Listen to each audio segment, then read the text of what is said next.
అంబేద్కర్ కోనసీమ జిల్లాలో ప్రముఖ పుణ్యక్షేత్రం మందపల్లి శ్రీ మందేశ్వర శనీశ్వర స్వామి వారికి శ్రావణ శుద్ధ పంచమి సందర్భంగా తొలిసారిగా అన్నాభిషేకం ఘనంగా నిర్వహించారు. దేవస్థాన అర్చకులు 116 కిలోల అన్నంతో స్వామివారికి అన్నాభిషేకం చేశారు. లోక కళ్యాణం, సకాలంలో వర్షాలు కురిసి పంటలు, పాడు పరిశ్రమలు అభివృద్ధి చెందాలన్న ఉద్దేశంతో ఎమ్మెల్యే బండారు సత్యానందరావు సూచనల మేరకు ఈ కార్యక్రమం నిర్వహించినట్లు ఈవో దారపురెడ్డి సురేష్ బాబు తెలిపారు. అన్నాభిషేకం అనంతరం దద్దోజనం, పులిహోర, చక్కెర పొంగలి ప్రసాదాలను భక్తులకు పంపిణీ చేశారు. స్వామివారి అన్నాభిషేకాన్ని తిలకించేందుకు భక్తులు, గ్రామస్తులు పెద్ద సంఖ్యలో తరలివచ్చారు. అంబేద్కర్ కోనసీమ జిల్లా కొత్తపేట మండలం మందపల్లి గ్రామంలో వేయించేసి ఉన్న శ్రీ మందేశ్వర శనీశ్వర స్వామి వారి దేవస్థానం నందు ఈ రోజు సోమవారం మన పంచమి సందర్భంగా స్వామివారికి, శ్రీ మందేశ్వర స్వామి వారికి ప్రప్రథమంగా అన్నాభిషేకం చేస్తున్నాము.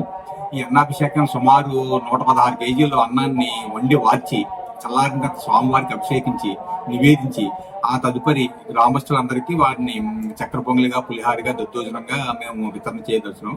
ఈ అన్నాభిషేకం ప్రధాన ఉద్దేశం ఏంటంటే లోక కళ్యాణార్థం. మన చుట్టుపక్కల కానీ గ్రామాల్లో కానీ పాడి పంటలు కానీ ఎండిపోకుండా, ప్రస్తుతం కరువు ఎల్నినో అంటున్నారు, కరువు వర్షాలు రాక ఇబ్బంది పడుతున్న నేపథ్యంలో మా గౌరవ ఎమ్మెల్యే బండారు సత్యానందరావు గారి సూచనల మేరకు ఈ అన్నాభిషేక కార్యక్రమం నిర్వహించడం జరుగుతుంది.